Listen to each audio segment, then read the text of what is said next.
let me go through some of my slides. I'm happy to discuss with everyone.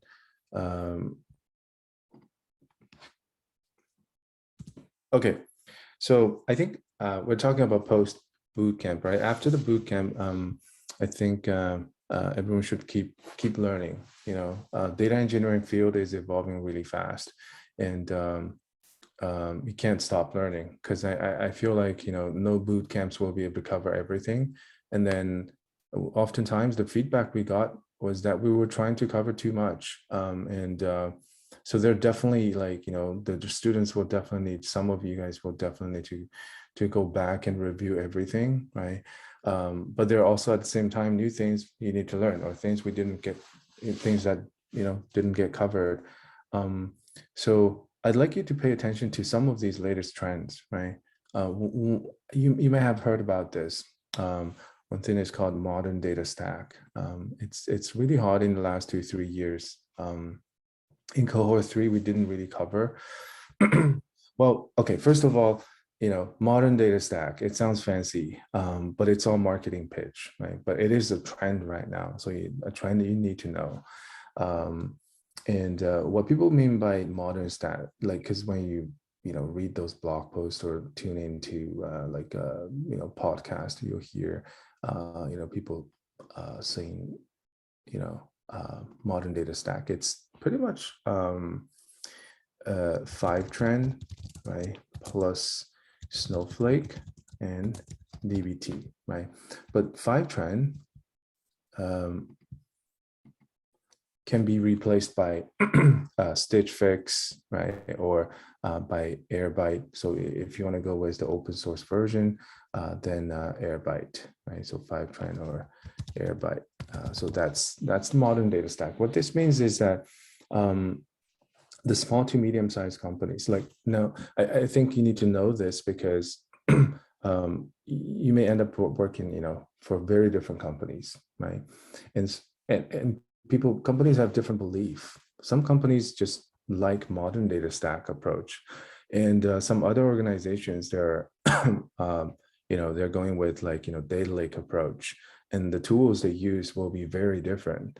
So the modern data stack is becoming very popular because of Snowflake.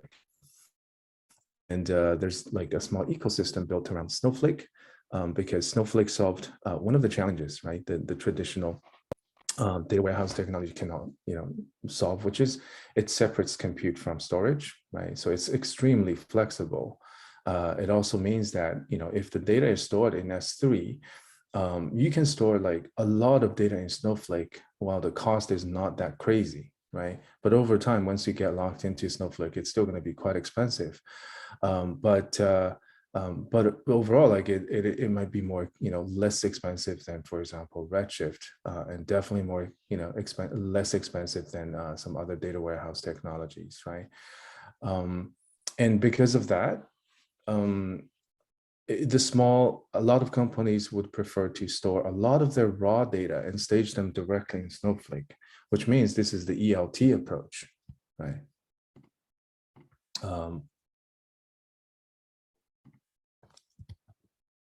ETL versus ELT is something you should Google and just read a few articles.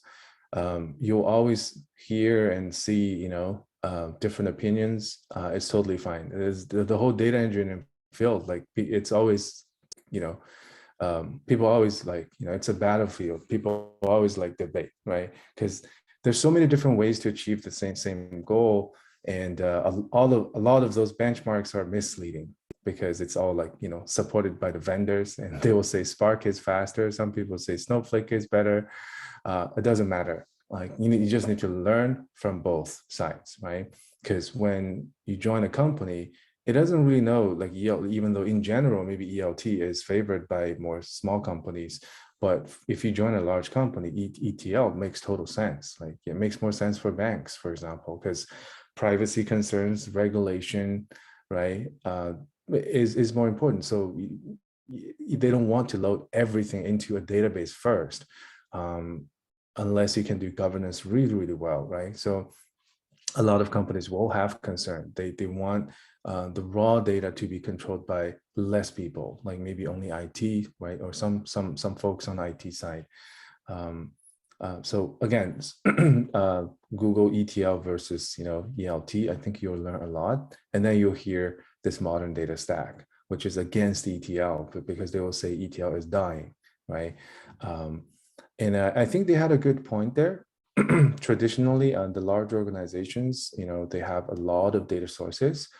They need to ingest data into their data lake, right? So they need to build a lot of connectors, and you need people to support that, because if you write the code to get data from a database and dump that into a data lake or a data warehouse somewhere, you need to extract the data, transform the data. So someone needs to write the code. It's data engineers or IT.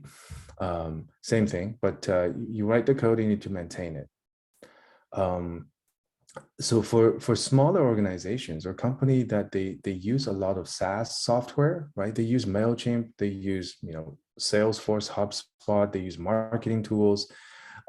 They may have like 20, 30, 50 data sources. And it's very expensive for them to like build a data engineering team just to ingest data. And this is where when like companies like Fivetran was born, all right, they basically built a bunch of like connectors, like more than 150 connectors. And there's like a web UI. You can just log in, make the connection, provide credentials, and then it will automatically ingest the data for you directly into the data warehouse. And the reason why they have to be bundled with a data warehouse or go with the ELT approach is that if it's ETL, then they can, like, Fivetran can only help you to ingest 150 data sources into the lake. But then who's going to work on the transformation? That part is really hard, right? So this kind of data ingestion tool promises to ingest your data directly into the warehouse, right? The data doesn't go through data lake anymore. So data lands in the data warehouse in the staging environment, and that's because storage is so much cheaper, or Snowflake, right? If you don't use it, you don't really pay, right? And storage will be much cheaper if you store that in Snowflake, but behind the scene, it's probably S3, right? However, if we use Redshift, for example, you load all the data into Redshift, and even if you don't run queries, you have to pay for the cluster. So at this point, like you can see, Snowflake has a big advantage. So people can pretty much like store all of their big data in Snowflake. But this works for small to medium-sized businesses because they don't have that much data, right? So the cost is still acceptable. But like for a large organization that have lots of data, it's still going to be quite expensive to store all the data in the warehouse. Okay, so that's why I find that it's good for small to medium-sized businesses. But once the data is ingested into Snowflake, and you need, so that's the extraction, right? And load. So the EL part is done. Like all the raw data is loaded into Snowflake already. But you still need, data engineers to figure everything out and do all the transformation.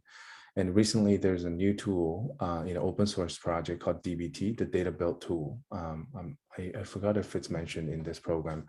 But DBT is becoming super popular. So if you want to do any kind of workflow, data transformation inside the SQL environment, DBT right now is the best, Airflow-like tool.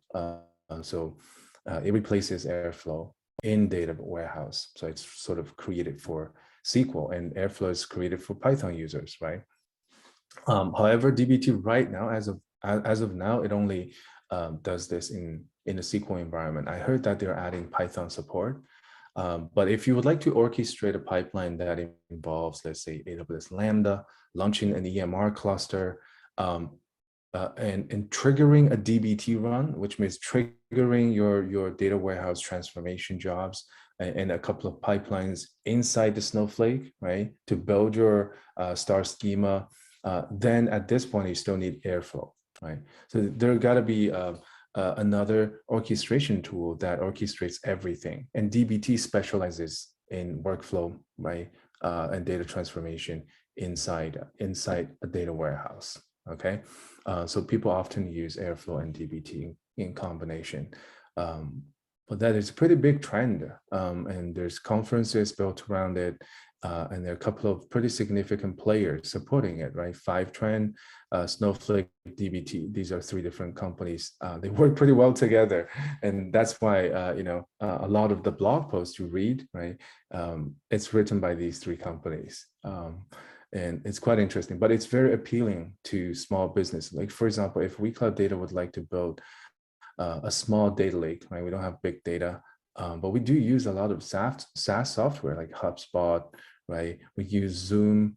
We do surveys, so we use like SurveyMonkey, MailChimp, and if you don't want to write these connectors ourselves, then we can just use, Fivetran. But I don't even, I'm cheap. I don't even want to pay for Fivetran. It's expensive.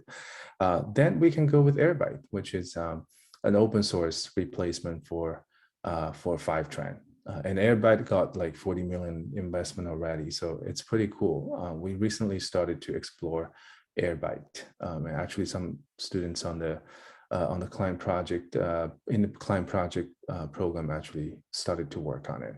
Okay, but this is definitely a big trend in data engineering, and that's why people are calling this analytics engineering. You'll definitely hear analytics engineering, job titles. Just so you know, I think this is part of data engineering. Look into it. So traditionally, I think data engineers, the branding, is data engineers work with big data and data lake, Spark, right, Hadoop, cloud. Analytics engineers focus on SQL because if their goal is to build analytic solutions, data warehouses, and to help the business visualize data, we don't always need Spark, right? So if the company use the modern data stack, then SQL is the primary tool. That's why it's so appealing to a lot of the companies and even end users, because they feel like, okay, I don't need to learn Python and Spark anymore. But then the whole community is saying that, well, it's going to replace, Apache Spark and Databricks, and that is always going to be the case, right? But it doesn't mean like Spark is dying. Spark is definitely going strong. It really depends on the company's use cases, and honestly, like those smaller companies don't need Spark, right? Depending on who you're working for. If you work for big tech, then Spark is definitely a really good tool, right? So analytics engineering, focusing on SQL, dbt, data warehouse, definitely look into that. When you do job search, maybe you can search for analytics engineer jobs as well. It's become more and more popular. Okay, so that's the first trend, modern data stack. Not sure if you guys have come across this, but any thoughts, any comments?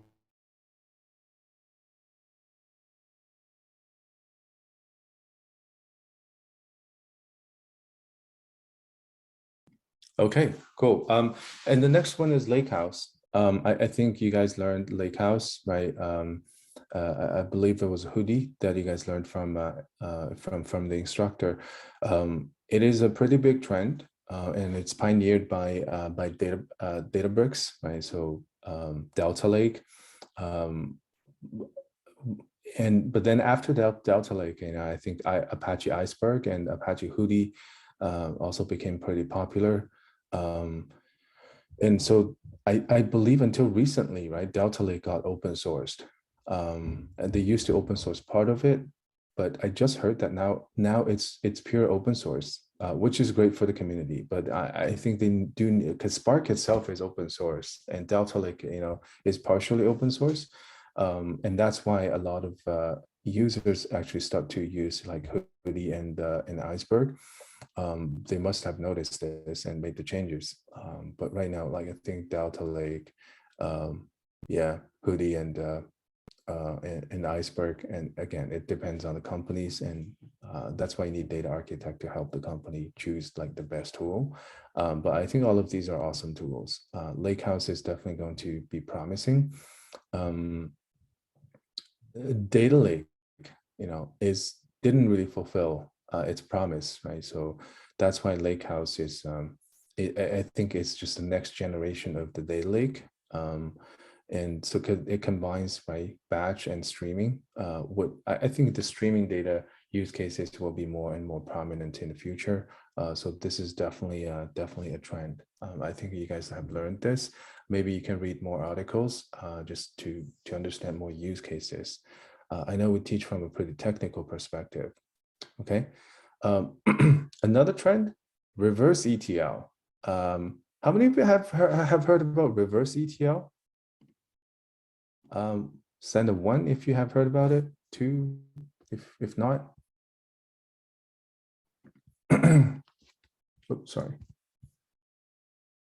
So this is what reverse, like, what I'm, again, it's when someone come up with a new thing, right? Sometimes it's not necessarily new, but they have to differentiate themselves. Otherwise, this market is so ecosystem so noisy, right? So they have to call that this reverse ETL. It's a pretty cool idea, but it's also not completely new. Okay, and people just put a terminology on it. What this means is that, let's say we have, you know, data sources, right? And then the data source could be could be an API, right? It could be a database as well. Okay, but let's say these are data sources, and what the modern data stack or the data lake approach, right, promises that we're gonna help you build connectors and dump everything into the lake, right?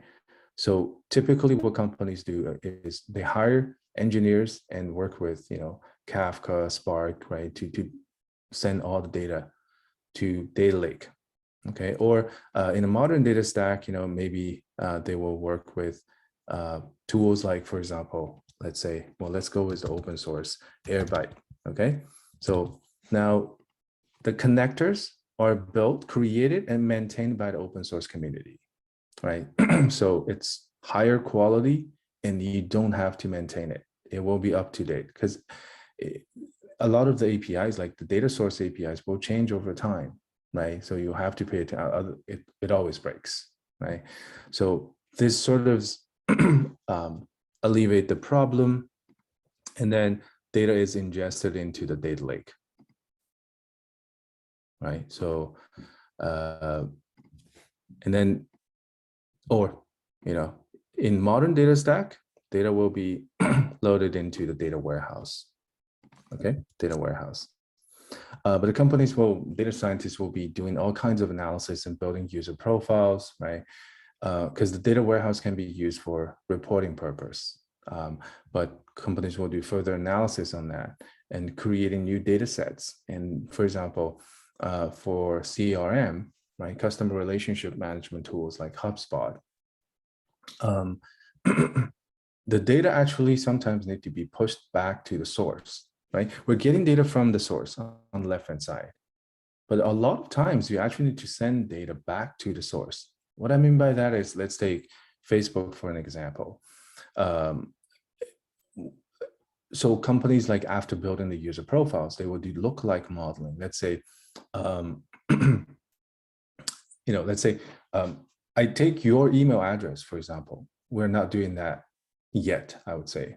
We're actually pretty behind on the data stack right now. We're just all focused on building the products.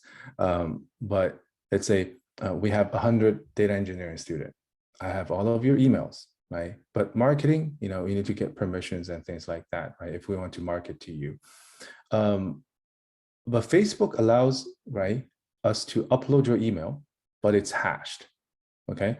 Hashed email based on some sort of agreed hash algorithm, right? So no one will be able to decrypt that, upload that to Facebook, and then Facebook will be able to match that based on the hash value with the emails, like basically your Facebook, right? If you use Facebook, Facebook will be able to know, oh, among the 100 emails that you sent us, we can find 50 matches. So these are the 50 best customers, let's say. And my goal is to pay Facebook and say, okay, go find people that are like these 50 users, right? So we don't know if they're interested in data engineering, but Facebook sort of does this magic, right? Because they know other attributes about these users. Like they know about, let's say, maybe there's a specific, like, user groups you guys are in, movies you guys liked, your social circle, and things like that, right? And then Facebook will be able to show some kind of advertisements to people. They won't send any of those data back to us, but they will help us find people and just show WeCloudData's ads to them. Well, that's typical Facebook targeting. That's how Facebook make their money, right? So that means the user, like, profile information, right? In this case, it's simple. It's just email. But there are also many other APIs, like we can upload audience, right? User profiles back to Facebook. But that means you're, like, actually sending data back to Facebook. Whenever you send data back to Facebook through an API, there needs to be an agreement on the data format, right? And it's actually quite complicated. So the reverse ETL, it was born for that. Like, so you get data from hundreds of sources, right? But oftentimes you need to write data back to these data sources. So,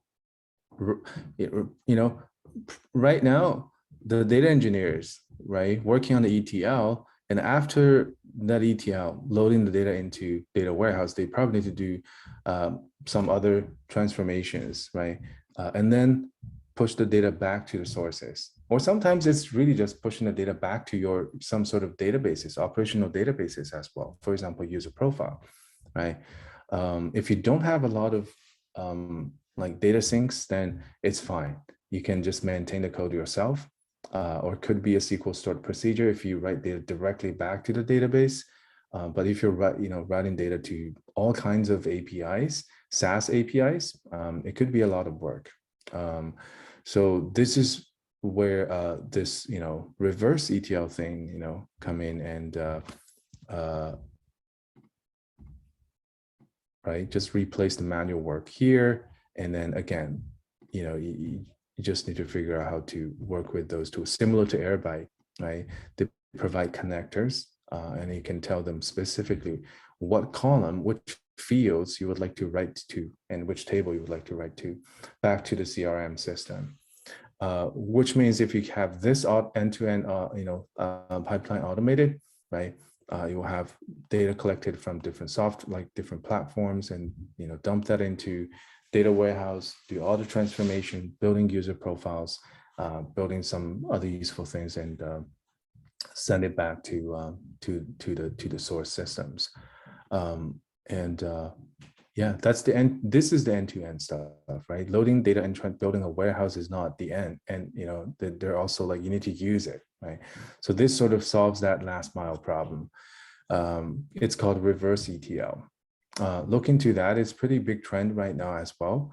But if you look it up on Reddit, and then there are like experienced data engineers saying that, well, a decent data engineering pipeline or ETL pipeline should always have this already created.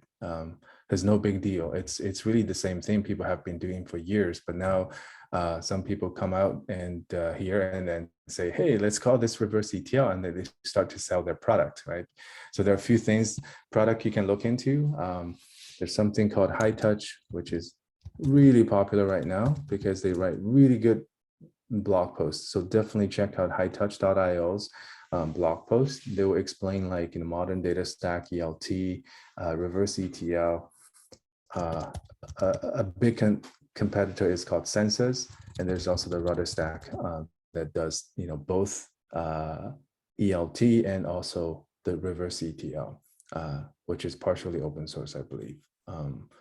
So these are some of the, but in the enterprise world, like if you use Azure, then Azure Data Factory does this as well, right? Azure Data Factory, it's like Azure's data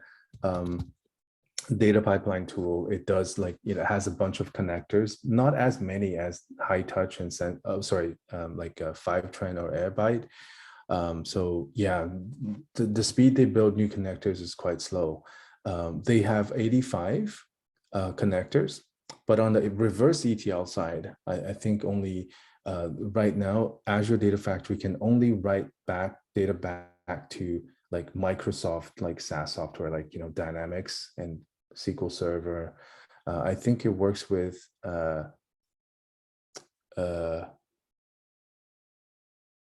Salesforce, and Shopify is in preview. So yeah, it's missing a lot of the connectors, but it definitely will catch up. So again, this is the latest trend in this field. And yeah, you start to see more automation or more like, standardization, and there are tools that allow you to do low code stuff, which means this is maturing. And yeah, definitely take a look at these. I think a lot of the companies are using these tools nowadays, especially in the new like startup, because the cost for them to doing everything in the cloud themselves is quite high, and they would probably just focus on it would probably just go with like the modern data stack if they get the investment. And like when they are in the early stages, when they don't have a lot of connectors, they don't have a huge amount of data, then are you going to hire 1 or 2 full-time data engineer, or maybe just spend money on working with Fivetran, and they sort of promise you have to have a data warehouse like in a matter of days, right? But that's misleading, because like after you dump everything into the data warehouse, you still need someone to do the data modeling. And unfortunately, these tools, they ingest data into the warehouse. It's up to you to use dbt. And dbt is such a great tool, but you still need to figure out the data model. That part can never be replaced, because every business is different. So I think so far I covered a lot of tools like in the new trends. But if you want to become a decent data engineer, you still need to know how to do data modeling, right? And that part is not that straightforward. Okay. Yeah, another trend is serverless, and I think you guys learned Lambda. So yeah, there are more companies starting to use like Lambda functions to do their like real-time ETL. So okay, any questions? Any comments?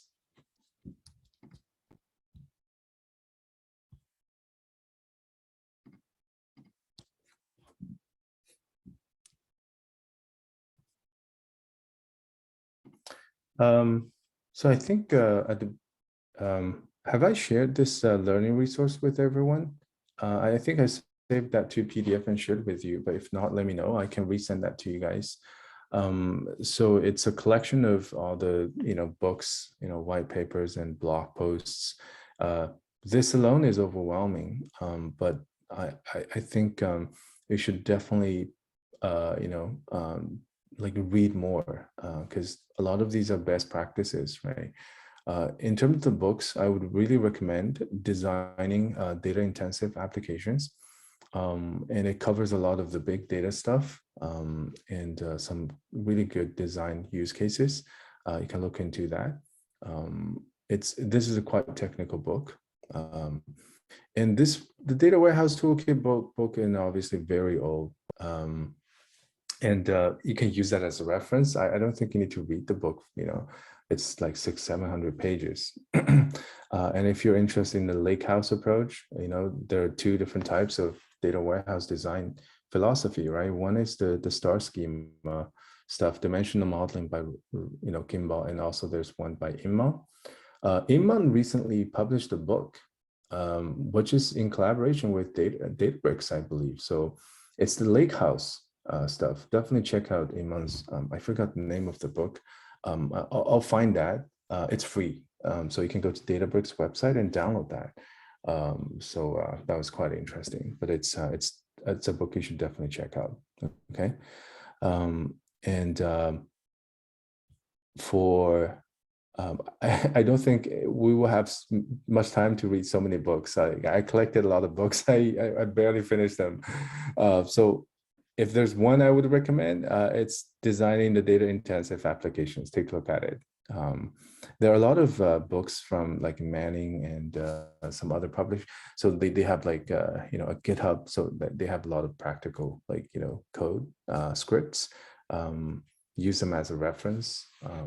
Yeah, those books are usually pretty good as well. There's some blog posts or like seminar papers or white papers that I feel like you have to read, at least spend some time on that. One of them is AWS well architected. Like this is probably for architect, a cloud architect, data architect.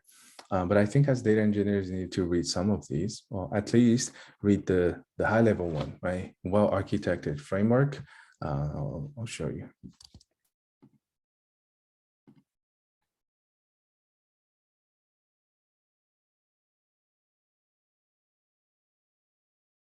This is not a cloud computing program, but I feel like at this point, and you guys, have a lot of background knowledge to just like dig deeper into some of these concepts.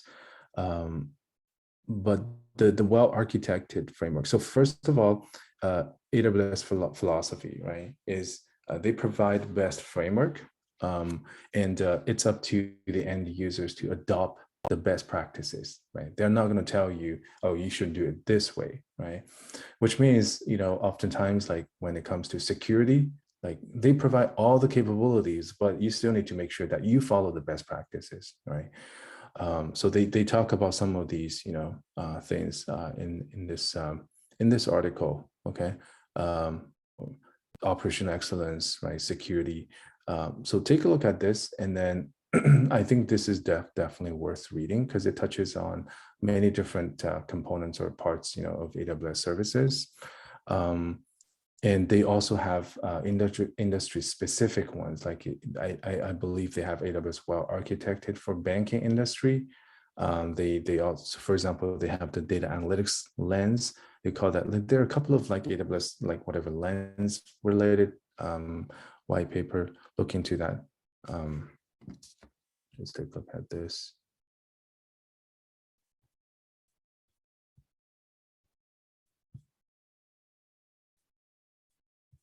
Yeah, it's it's pretty dry, but it summarizes pretty much all the best practices. So definitely take a look at it. They'll talk about things that we usually don't cover, like data retention, and even just familiarizing yourself with some of these terminologies will be useful. Definitely. Okay. And if you're curious, there are some white papers I collected about some of these services themselves.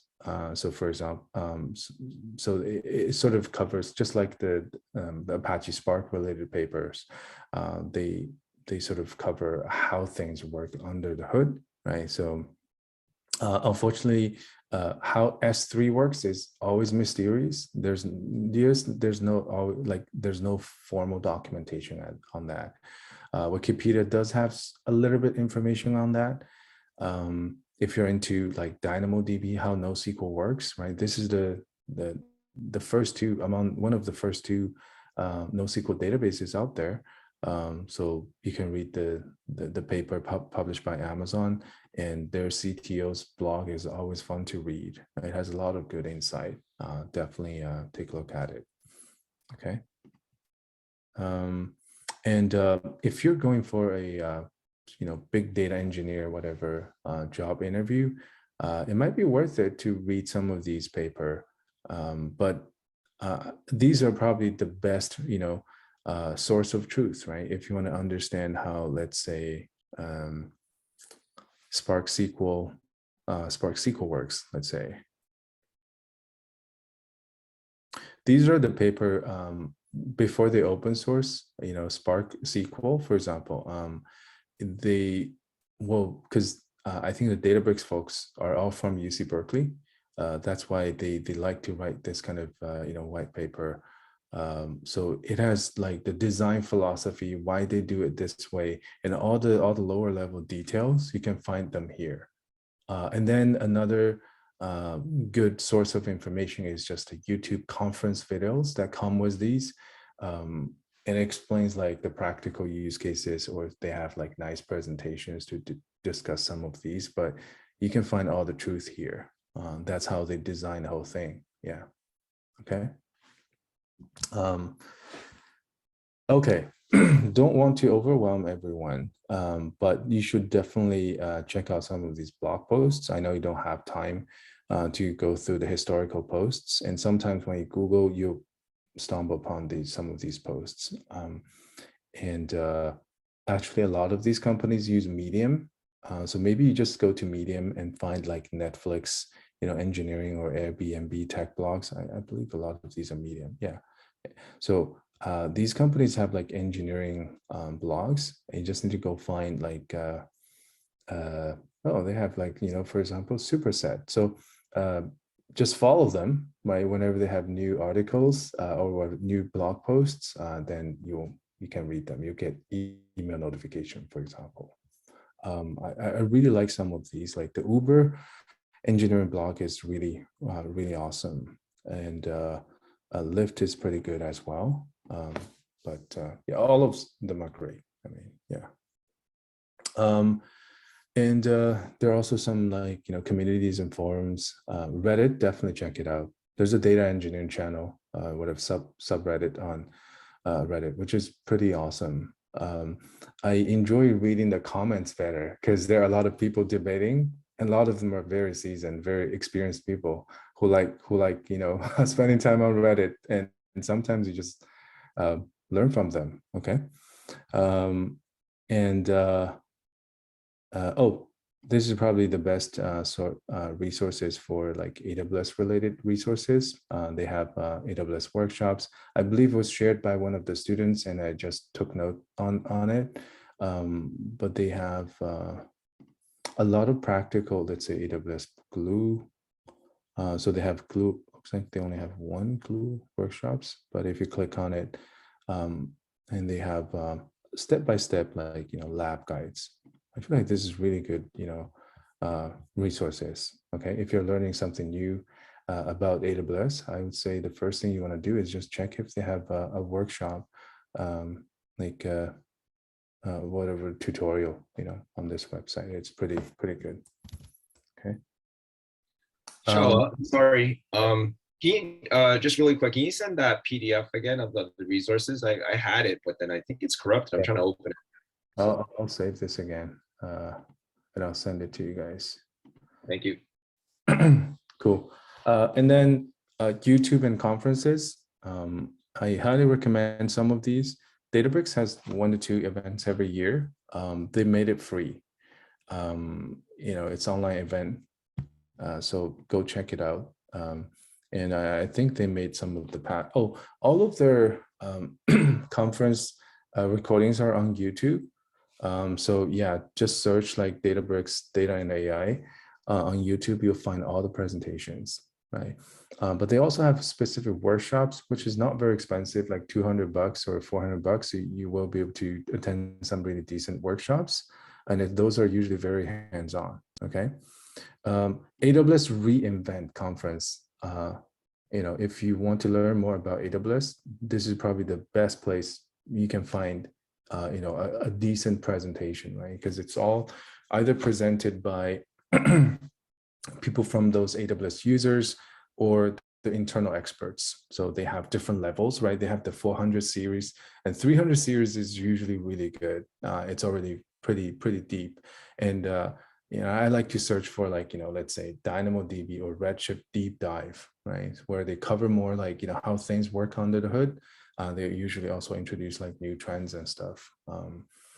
And Data Console, this conference, everything is public on their YouTube channel. They attract very different group of people, and the concept, the topics are usually very good, and it's very modern. So they always cover like the best practices and the latest trend, which is I found pretty good. The Data and the AI Summit is basically by Databricks. It's the Databricks conference, and it used to be like Hadoop conference, and no one's doing that anymore, right? Hadoop Strata conference, and then it later on got replaced by this. It's run by a different group of people, of course. There's also the Airflow Summit. And now I think I'm missing something here. There's the Modern Data Stack Conference. Okay, look into that. And it's definitely hosted by Fivetran, Snowflake, and DBT, which is Fishtown Analytics. They're pushing this really hard. And I sort of disagree with this. The approach is great. We actually use it for one of the projects, but I don't think the modern data stack like the ELT is going to solve all of your problem. There are companies out there will definitely need ETL. but definitely check out those articles. Okay, just Google like ETL versus ELT. And also regarding ETL, ELT, like these are just terminologies. In practice, people never do like strictly just E, L, and T. Like sometimes people do ETL, TTL. I don't know. Like it, just like data warehouse schema. Like Kimball says we should do it this way, but in practice, like people always like make it more flexible, right? Sometimes maybe it's Kimball says this is the best practice, but in reality, like companies will always break the rules and just make things work, better for their use cases. So it doesn't matter. Like as maybe your company is pro like ELT, but you're definitely going to do ETL. Like part of your pipeline might be ETL. So don't get too hung up on this. The Seattle data guy, you should definitely follow this guy. He has so many good contents, and he's getting popular. I saw his YouTube channel growing over the past year or so, and a lot of So he has a lot of like really good content and podcast as well. Okay, Andreas, I think Andreas' content is more targeting like people are beginners who are learners. So the content is not that deep enough. And again, I have it here, Modern Data Stack Conference. I think it's hosted by, I think it's in September. So you may want to attend this. And these are usually free nowadays because they're really, 2 days. But there must be a lot of good content. You see high touches here, Fivetran, Snowflake. Yeah. All right. Okay. So any other questions? I'll share the PDF with you guys.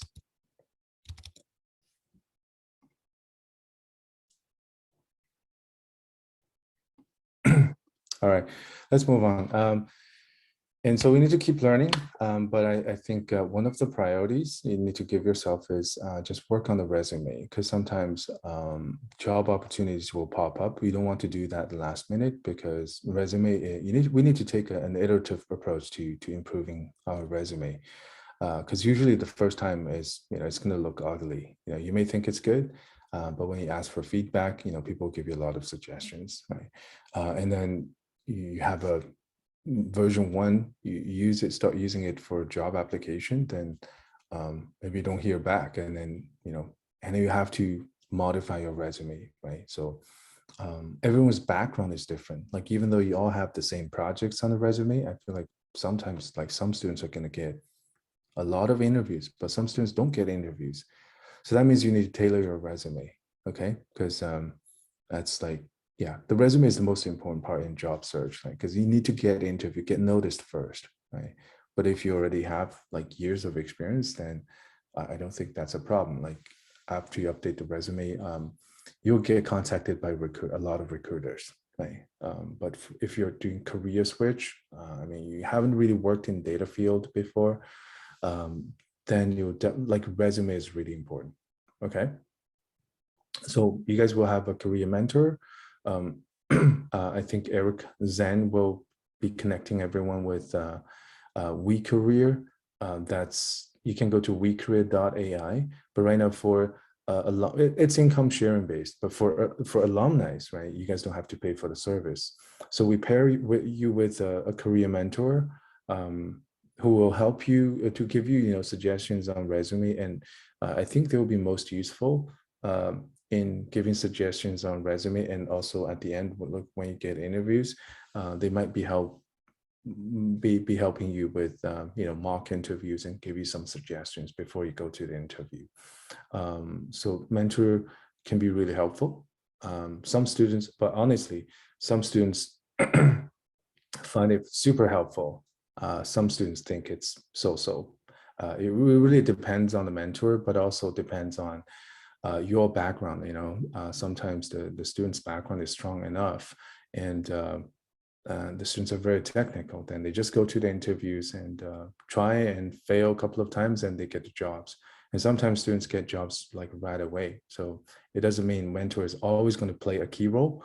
But for those of you who needed more help, I think the mentor will be very helpful. Okay. yeah, and resume will take a couple of iterations. So start working on it early. And sometimes we have referral opportunities in the channel. I've shared some opportunities, but I'm getting low response rate, and I always wonder why. Like no one respond to me. Only very few students. Are you guys not interested, or is it because you guys are just busy with the study? You want to finish the study first? Any comment? Yeah, because I feel I can say for myself that I didn't have a resume ready when you were posting the opportunity. So, and personally, I wasn't ready to myself too. So that's why I didn't apply. Okay, cool. So yeah, so some of my connections will definitely want to hire data engineers. So I'll keep sending those to the channel. So one ask, right, after you graduate is like, please still check your Slack messages from time to time, because I send those opportunities to the engineering channel, data engineering channel. Definitely check it out. And when you're ready, like sometimes it doesn't, like, we don't really have to wait to like people calling me and say, hey, I need someone. If you feel like your resume is ready, I can help you push the resume. Let's do the reverse ETL. I'm going to push your resumes to some of those connections, because I know some of those, like, sometimes they're looking for more senior people, right? So if you already have some years of experience, I feel like that would be your advantage, and definitely at least I can, send your resume to the hiring manager directly. Okay. Thanks, Rawat. I think part of the reason some people might not respond is that, like, once you're in the program, you kind of have a timeline in mind. Be like, hey, like, I'll finish the program first. I'll do a month's interview prep, and then I'll start looking for jobs. So like during the program, like if I see any posting by you, it's like, oh, it's great, but like I gotta wait a little bit. Okay. That's understandable. I understand. Yeah. Okay, cool. And keep working on projects. So you sort of, I think the whole bootcamp was built around the two big projects.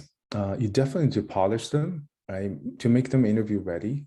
I based on my conversations with some of the alumni who got jobs, I really helped them. I think this is really going to help you, especially if you're, let's say, switching career and you're from, let's say, pharmacy background, right? Having projects on the resume is going to be the key. So definitely ask your mentor how you can, showcase them on your resume. And I think the ones you guys did in the bootcamp is actually pretty, I would say, pretty advanced. So like when you actually end up working for companies in the industry, then you're much less likely to build something end to end. So some hiring managers will get excited by, like, if they look at these. Like, I've also tested it. Like, when I send it to people in the bigger organizations, they're not very excited about it, because they're only excited about people like who have the skills related to their work, like, the projects they do. Like, if I sent them like, if they're looking for people who have, let's say, no specific tool, then they'll be super interested.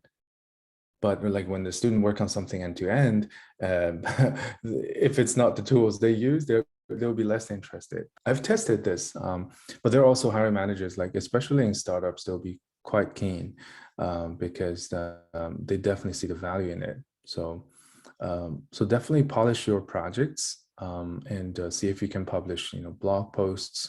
I know this takes a lot of time, but yeah, this will definitely help you to build your personal branding. And if you need us to help you, post your projects on LinkedIn, absolutely, we're happy to. If you publish like write a blog post, and we're happy to repost that helps WeCloudData as well. So just let us know. But I think you need to keep like building some small projects. Like, I don't expect you guys to spend like another 1 or 2 months on some end-to-end project. But if I were to recommend, I definitely go check out Airbyte. It's not that hard to work with. Like, you can just spin it up in a Docker container. At least learn how that connects with different connectors. It's not Airbyte skill that will get you hired because it's quite easy to use, but I think it's the familiarity with different data sources, right? Because when like if I'm going to hire a data engineer, like would I prefer someone who's like just super good with all the tools, or someone who have actually worked with many connectors so they know how HubSpot works? And yeah, I'll give you one example, see if I can still find it. Well, let's say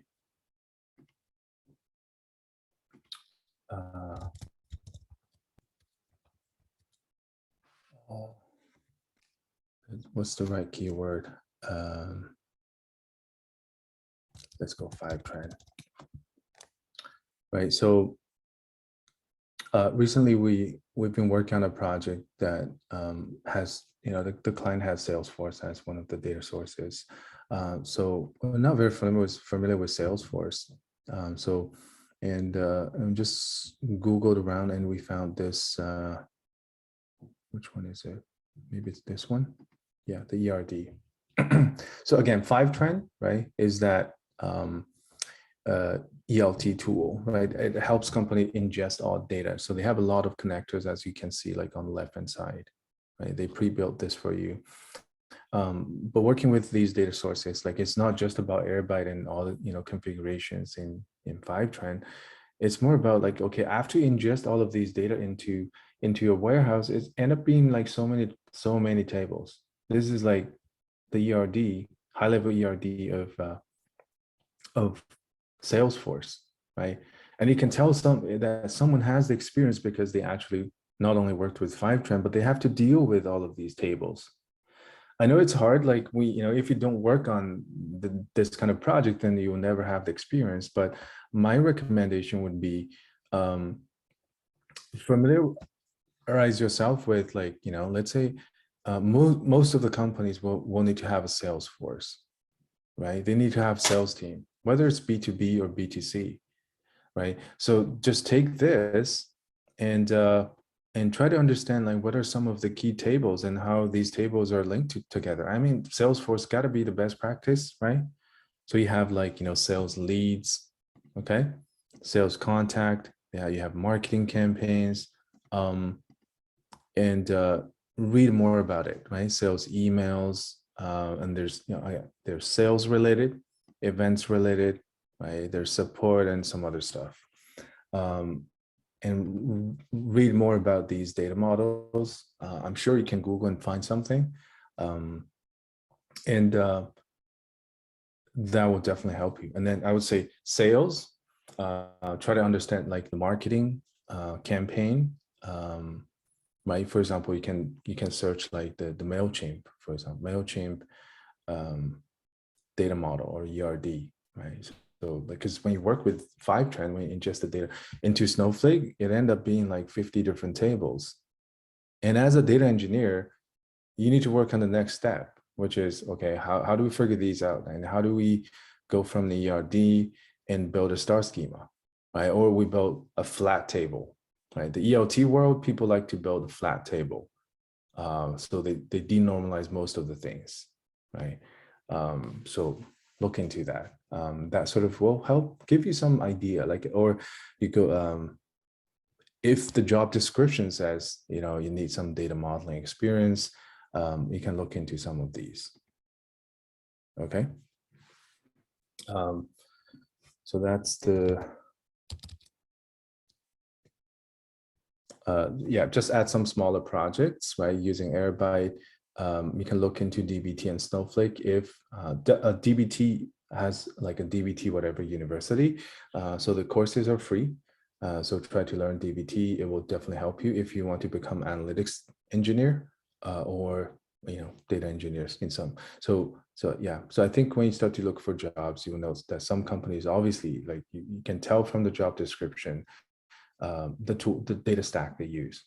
Then that's sort of, if it's DBT plus Snowflake, you pretty much know that you're going to use a lot of SQL, and data modeling is important, right? But there are also companies that use Java, Scala, and, you know, or maybe PySpark. Then that's definitely the data lake approach.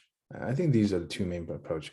Lakehouse is more advanced, right? So I don't think that many companies have the capability or even the need for Lakehouse. But it's for big tech companies or some of the companies that really need streaming data analytics. And that's something you guys have learned already. So I feel like you need to actually now learn some of the smaller scope, like do some smaller scope project, just learn some of the industry related stuff, right? Okay. And it would be great if you can have a GitHub account and a blog post if you're keen on blogging. Blogging, I think, will really help you. Having a GitHub account and a Medium blog post is going to be helpful. Many students have tried in the past, and some students actually did get jobs because of the blogs that originally attracted the hiring managers. Or when you're doing cold calling or you're reaching out to people on LinkedIn, instead of sending them the resume, I think it's more effective to send them your portfolio or blog post, right? At the very least, share GitHub if it's decent, okay? Make sure that the code is tidy and it looks good. Have someone more experienced to review it, right? And then you can share GitHub. If you don't have a blog, then at least share your portfolio. The portfolio can be just PDF, and you upload that to Google Drive, and you just share the link with people, right? And then it'll be great if you have blog post. And when you reach out to people, like sometimes I have people reaching out to me and say, can you consider me for this position, right? But I think a lot of hiring managers are super busy. Or sometimes like if your intention is just to get a job and people just ignore it, right? But if you have like a portfolio and you can ask people for suggestions, like I think people are more likely to respond to you if you're asking for their expert opinion instead of like, oh, my intention is just like, can you connect me with this person? And people are much less likely to respond. Like, why would they do that, right? They barely know you. So, but I think, if you're asking for their expert opinion and a lot of people are willing to respond and give you some feedback, honestly. But if they don't respond, that's fine. You just move on to the next person because, people obviously are busy and it's not guaranteed that they will respond. And don't get too discouraged if you reach out to people on LinkedIn and they don't respond. And sometimes it's just like overwhelming. It's really hard to keep up and respond to everyone. Okay. And if you want to build real project portfolios, you should definitely consider the real client project opportunities with WeCloudData. So I think some of the students in the program are going through the real project, but that does require a big commitment. So if you're interested, just let us know. Okay. All right. And the next thing I would like to say is just don't be afraid of trying, right? I found that a lot of students, they have a resume ready. Like sometimes they just don't try very hard to apply for jobs, or maybe they feel like they don't want to get rejected. I get it. And so sometimes students would prefer to stay on a project longer. But honestly, you should like apply for jobs. And if you're not hearing back, it's actually a useful response. Like you're not hearing anything back, no response. That's something you need to know. And then that obviously your resume is not attractive. And then work with your mentor to improve the resume, right? When you actually get interviews, you go to the first 5 interviews. I'm talking about like, I think I'm speaking to our students who are from a different field. But if you've worked in the data industry for years, I don't think this is going to be a problem for you. But if you like have never had any data job interview before, then I think just go and fail a couple of interviews. That's the process. Everyone goes through that, right? And sometimes I think when we started WeCloudData, right, we're so careful. Like the student got rejected. I feel like I got rejected, and then we're helping the students. But it's just like when you are having the first kid, right? You give the kid all the like attention. Like when you have the second and third kid, you don't care anymore. That's not true. But it's just like nowadays, like when a student say, hey, Sean, I'm interested in this job, and for the student, don't hear back. That's fine. And because when I look at the portfolio and the resume, I know the student's going to get a job. because just I've seen so many different cases. So I'm very confident, and I know the student will get it. Like some students at the very beginning, they will fail many interviews, and it's not because your background is not good. Like you're getting interviews, that's a good sign, but then your interview skill is bad, right? So job search is two-stage, right? Process. Like you need to have a decent resume, and that's why you have to learn all the skills, and people pay attention to you to your profile, and they get interviews. But sometimes like being able to like pass the interview is an important skill as well. And I feel like some students, we just need to like, there's no shortcut. Like your mentor can spend so much time with you, but you still get, let's say that you still get nervous in interviews. It's quite possible. So you just have to keep trying, and eventually you'll get it. It's, for some people it's easy. For some people it's a lot harder than you think, because when you get rejected, it definitely affects you, right? But this is, I think, why we are here to support you, or you have the mentors. Like I'm just telling you right away, don't get discouraged if you don't pass. Like it's just not the ideal company for you at this stage. Like there are things you need to improve, but the next company will be interested in you. Trust me. I've seen like every student going through the process.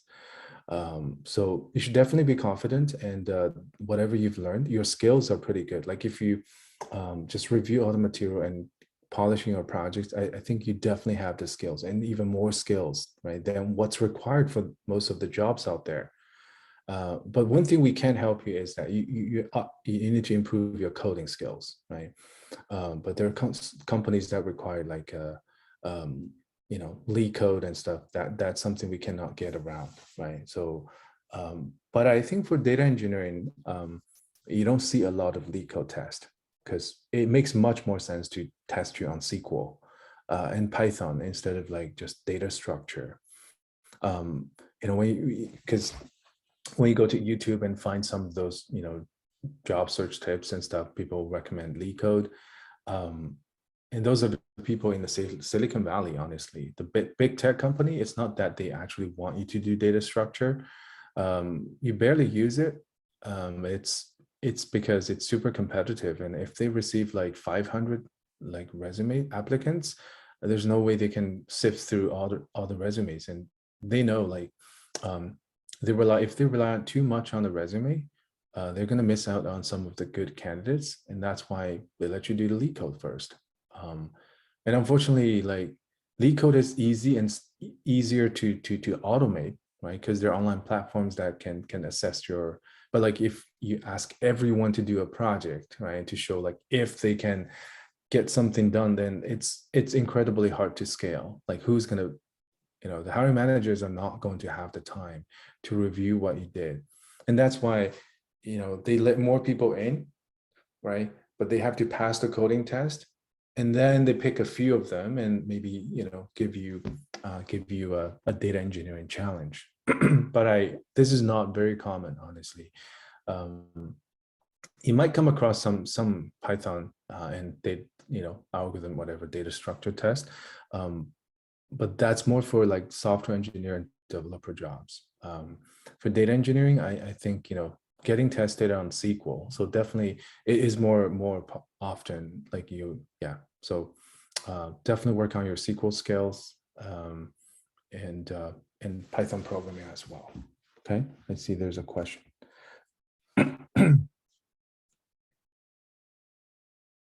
Yeah, a lead code is probably more useful for US jobs. And I would say for Canadian jobs, like people don't do a lot of lead code. HackerRank is based on the world I live in right now is like all about the students. So definitely it's biased as well. But I think in Canada, more companies are using HackerRank, which I think is easier than lead code. And HackerRank, they're more like SQL related tests. So look into that. Yeah, a lot of companies don't really use lead code and HackerRank. They will just ask you SQL questions on the spot, or they will give you, a SQL test, and then you have to send them back. So they will do the code review. And they will give you take-home assignments as well. So next week, or on Wednesday, we'll spend more time on the actual interview questions. But today is me introducing like what you should do after you graduate. Okay. Sure. Just a quick question about like getting assigned the mentors. So like when is that process going to happen? It happens, after you graduate. So you can talk to Eric already, and then we will connect you with the mentor. Yeah. Okay, perfect. Thank you. So based on our experience, on average, 5 to 10 hours, definitely less than 10 hours, the students will get a job. So, but it doesn't mean like 10 hours happening in 1 week. So you can book meetings with mentor anytime you want. And of course, they will need to agree to that. But the timing is flexible. You can book time with the mentor. It's most effective if at the very beginning you meet with the mentor. There's definitely an intro session. They need to understand your goal, objectives, and then you need to work on the resume. They will give you some feedback, and then you start to apply for jobs, right?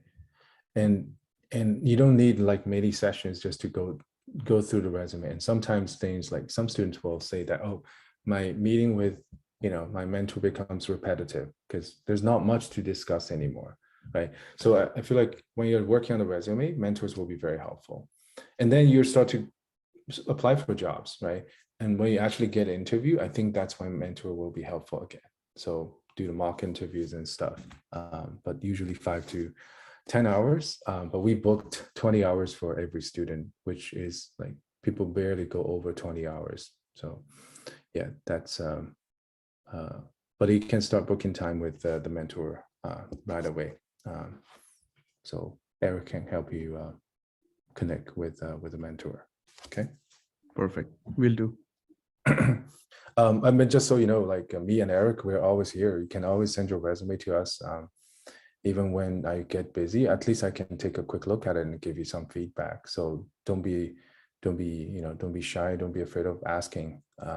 We're always here to help you, because sometimes I need to refer you guys to the people we know. So I will probably give you some suggestions as well. Okay. Definitely check Slack regularly, or at least turn on the notification. Slack has a mobile version, right? So it's a lot easier. Oops, sorry. We're here. Okay.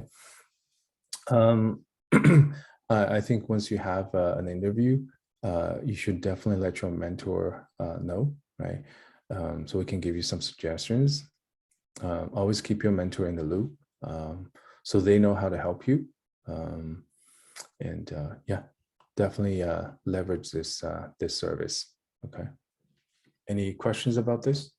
So the mentors would be like professionals who are working in the field right now in data engineering, or be like, yeah, they're not career counselors. They are data engineers and data scientists. Yeah.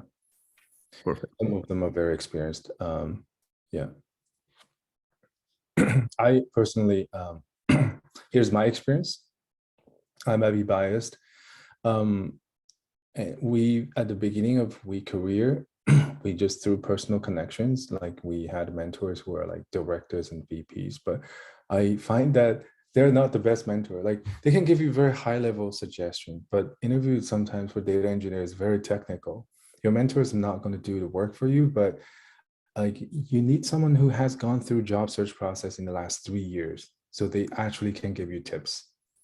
And I feel like if you're working with a director like is high, like hiring manager, like they can give you high level guidance, but you just need that one session. Otherwise, everything like over time, it's just going to become very repetitive, because I don't think they'll have the time to help you with like very detailed, like technical stuff, right? So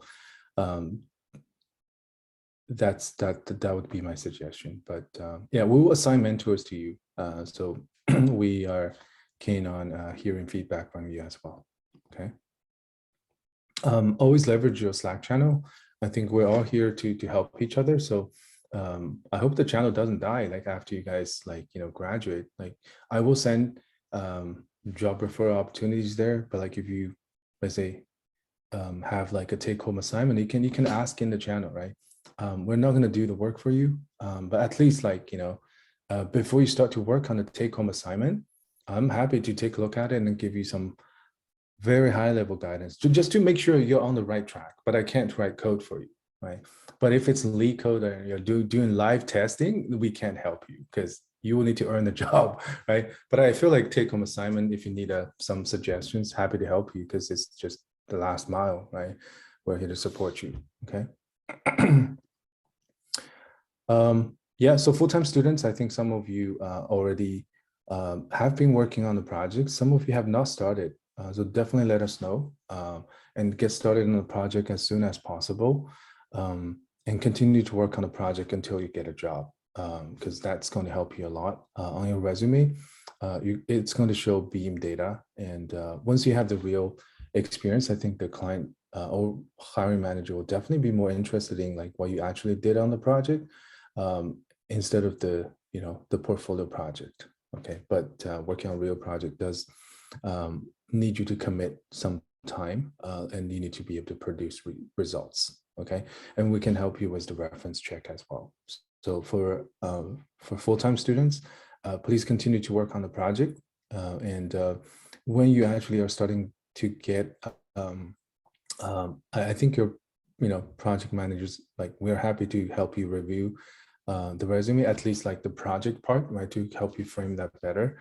And in the end, when you get a job offer, 90% of the time you'll need our reference check because most of the company will ask for a reference, and we're happy to do the reference for you. And this step is also very important. Okay. Shawa, I just have a quick question. Yeah. So yesterday there was on LinkedIn someone contacted me. She's from an IT recruitment consultant. Yeah. And I think she was looking for a data engineering manager. And I don't know, something she told that my profile looked interesting and she wanted to contact.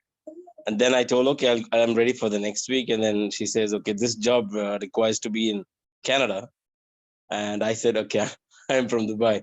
So my question is like, good that, at least she spotted something in my resume.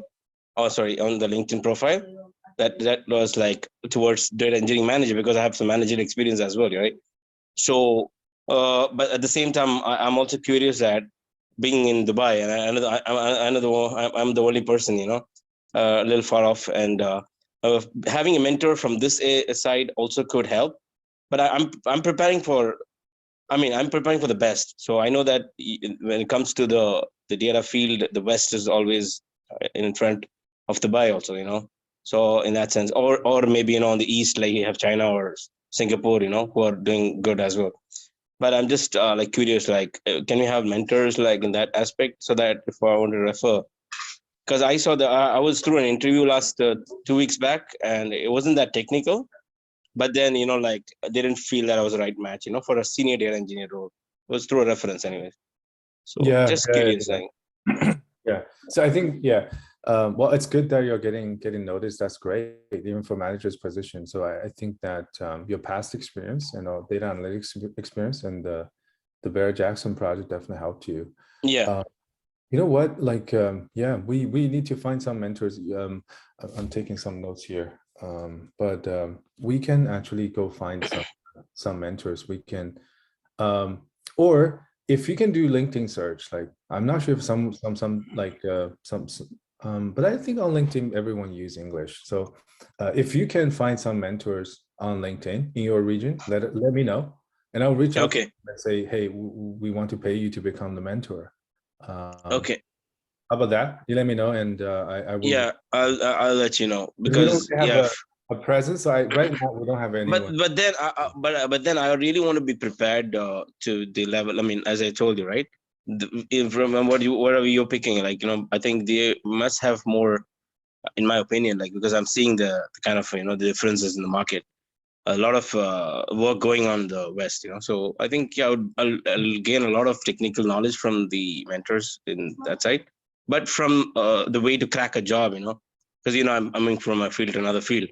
So for me, that aspect, I do have friends who are guiding me, but then you could actually choose, like, okay, this person could be good. Even like 1 or 2 sessions would be good enough, Like, I don't necessarily need to have so many sessions with that person. It's just going to be that finishing part. Okay, this is required, and if you just put it on the CV, maybe you get more interviews and like stuff like that. Yeah. Okay, cool. Yeah. Oh, actually, I see Yang is here. Yang, you had a lot of interviews. Do you want to share some of your experience with everyone, if you're comfortable?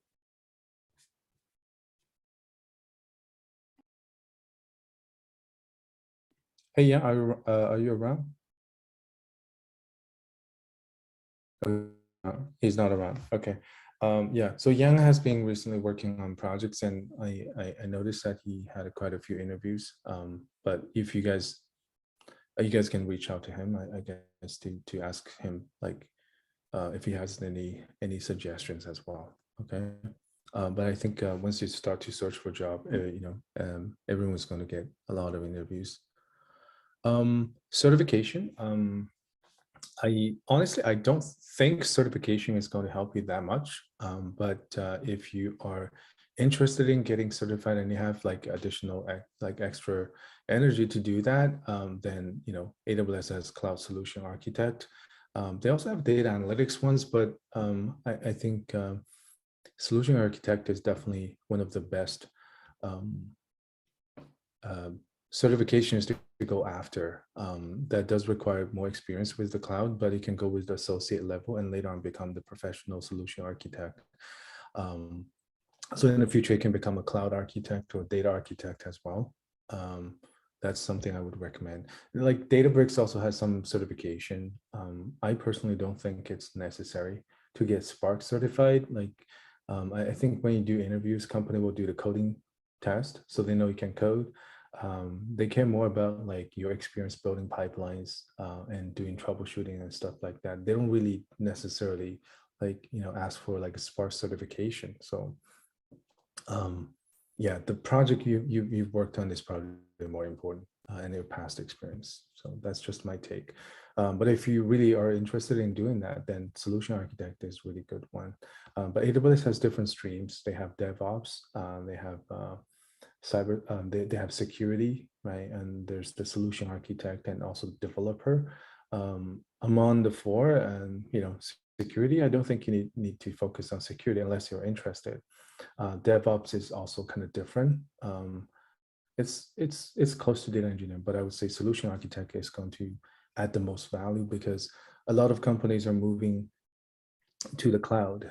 So having data engineers who are also a cloud solution architect will, I think it's going to add a lot of value to the company. So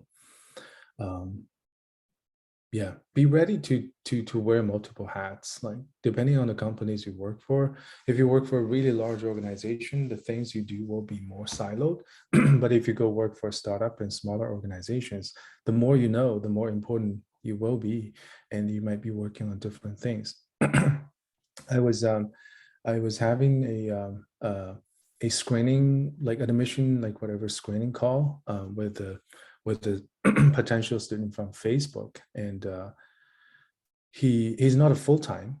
He's on a contract. They call, like in the US, they call like contingent data engineer. So he's been doing data engineer contract with Facebook for a year and a half, or maybe 1 year. So I mean, his skill must be really good. And recently, I think because of all the tech job cuts, so he applied for jobs and there are not many responses. And he has the time. He said his contract is up for renewal in the spring, next spring. So he said he has a little bit of time and he would like to learn something new. Now, interestingly, I had a conversation with him and I said, and so the things he because working for big tech companies like Facebook, it means that they have a lot of internal tools that they build, right? So for data pipelining, they probably don't use Airflow, but they have cron-like jobs, like whatever workflow orchestration tools they built internally. Facebook invented Hive. They use a lot of Presto internally. They also use a lot of Spark internally. So that's like his job is mainly batch processing, building data pipelines. So he's like using Spark to extract data from different sources, but they also have the data ingestion team. So he's like specifically focusing on writing Spark pipelines. And then he said his challenge was I'm pretty sure he will get a job easily, but at least from his perspective, he needs to learn more, because he said, when I applied for jobs, he said, companies are asking for a lot of tools that I don't know. I said, it will be quite easy for you to learn, but he said, like, well, at least I want to learn like more about Airflow, Snowflake, the things that he doesn't touch on, like his jobs. So it's kind of interesting, right? So especially for Facebook, like Uber, like even on the machine learning engineering side, they just built their own platform, and it's not really open sourced. Yeah, the tools they work with, like, it's not really like, it's not popular in the industry, right? So but that's why I think tools are just tools. Right? He definitely know how to do big data and write decent code, because he works for Facebook. But knowing tools are definitely going to be useful. That's my point here, I think. But it's also when it comes to choosing the right company to work for, right? I feel like if you are going for a data engineering job, you will have more options, right? Right now, data science field is super competitive. It's like you don't have much choice. Like you can get interviews, and ideally you want to go for that job. For career switchers. But for data engineers, I feel like there are more opportunities right now. So you need to think about, like, do you prefer, like, what kind of environment you would like to work in? Is it going to be a small 50 people team that's well funded? You see the two to 3 year runway. So the company has the money to run for 2 to 3 years without profit, but you're going to learn the hell out of it, right? Because you need to do everything, and they're building things from the ground up.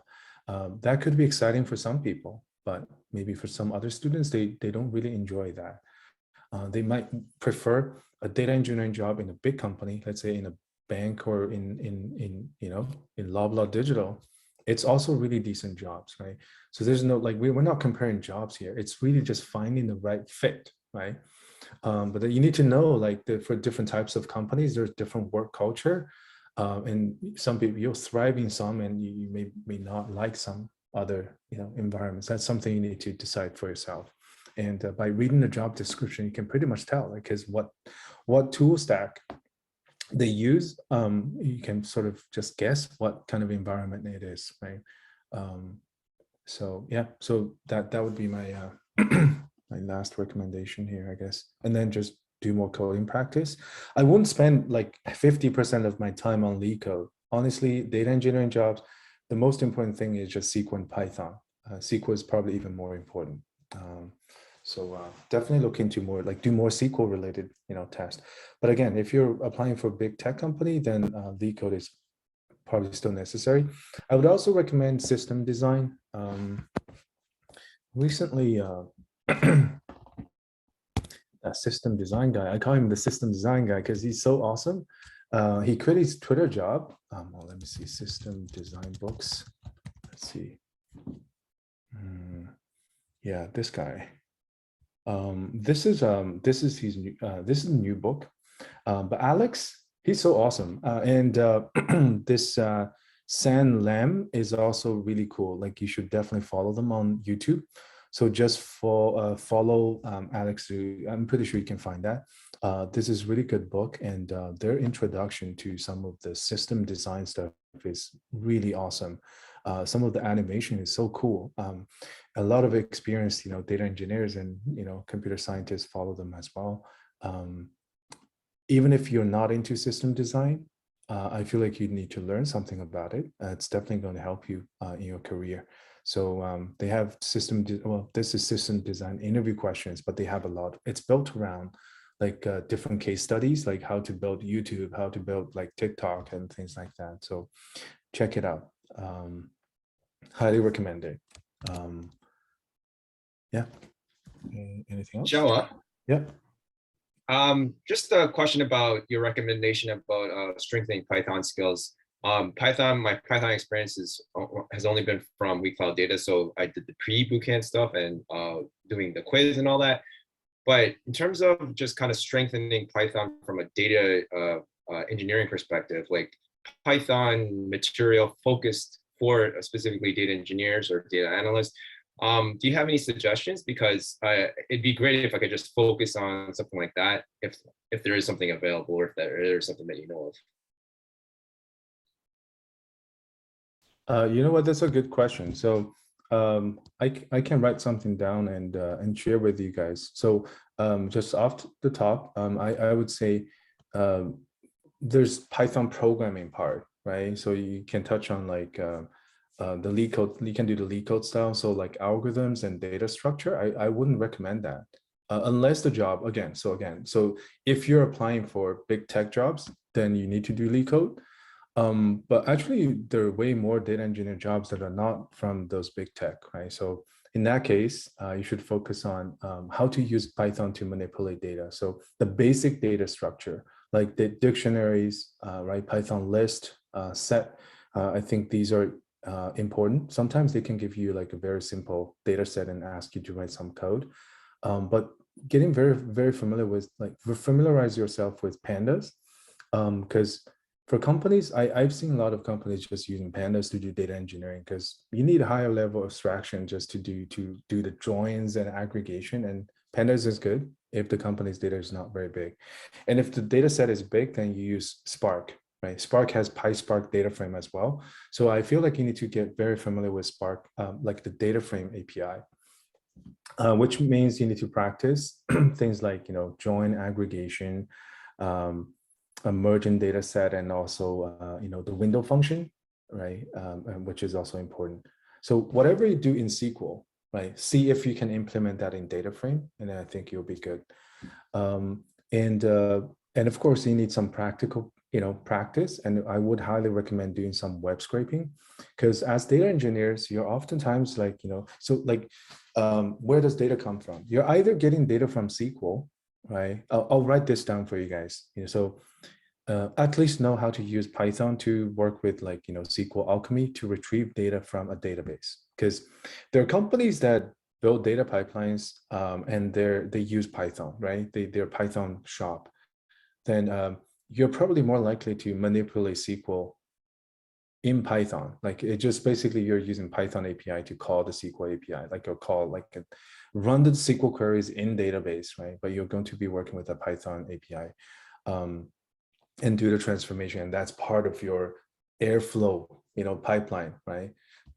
That's one thing, right? Use Python to manipulate SQL, and then, or sometimes you're working with an API, right? A REST API, you get the data back. That's JSON object. And that's why you need to be you need to be good with like parsing JSON object. That's basically dictionaries in Python, right? So how to parse like semi-structured data.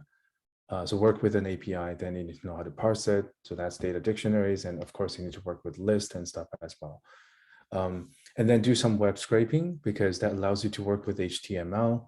And again, I feel like web scraping is also a very important skill. Like, there's so many like small companies that we work with for projects. They have some like web scraping needs. Like, most of the time data is from either databases, from an API, and from the web. You have to scrape data. So that sort of solved the data ingestion problem, right? The extracting data from different sources. That's where you're going to write a lot of Python code.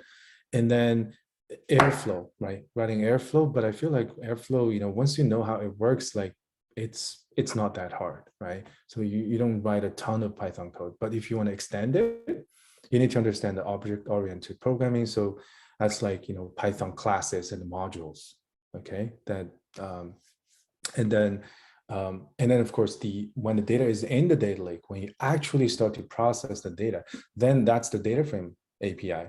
It's either like, small data using pandas, large data then use PySpark data frame, or Scala if you prefer Scala. But Yeah. So again, so working with API, retrieving data from the database, and then whatever data processing, like if you can implement that in SQL, try to implement that in PySpark. If you can go through that, a bunch of exercises like that, I think you should be good. A lot of times the coding challenge like might be actually easier than you thought, but like I worry that sometimes you're not prepared, and it's actually an easy question, and then you just get stuck on the spot. It's I've seen many students fail like very simple questions. If they were given the time without someone like monitoring, like you know, because you get nervous like when people are watching you. So yeah, but I'm pretty sure like you will be able to solve that on your own.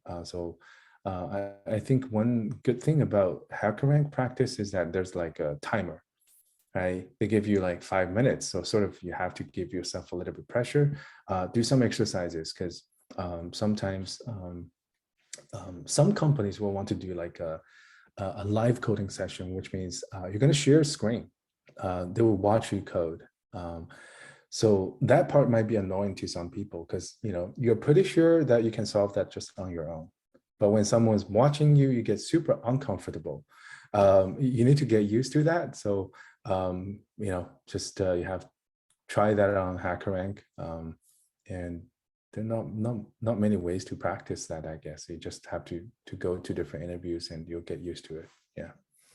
But a lot of times it's not as scary as that. Only a few students got live coding challenges. A lot of times it's SQL and Python. Yeah. Okay, thank you very much. Appreciate it. No problem. Okay, you know what? Let's take a break. Let's take a 10-15 minute break. We'll continue at 11. In the rest of the hour, I would like to just go through some high-level resume tips, and we'll wrap it up. And then on Wednesday, I'm going to spend more time on the mock interview. So I'll give you guys some, you know, sample resumes, and we'll go through that. And we'll go through some behavioral interview questions. I'll tell you how to frame them. Some of you may not need my suggestions because you're more experienced, but I'd like to spend more time on, you know, the technical questions. How do you answer these questions? And of course, I'll share some of these with you. We'll go more technical when we come across these, you know, sort of like a small review as well. Okay. And there's some design related questions as well. So yeah, that's what we're going to do next week on Wednesday. But yeah, let's take a break, and at least I need to complete the resume part so we can get started with resume. Okay.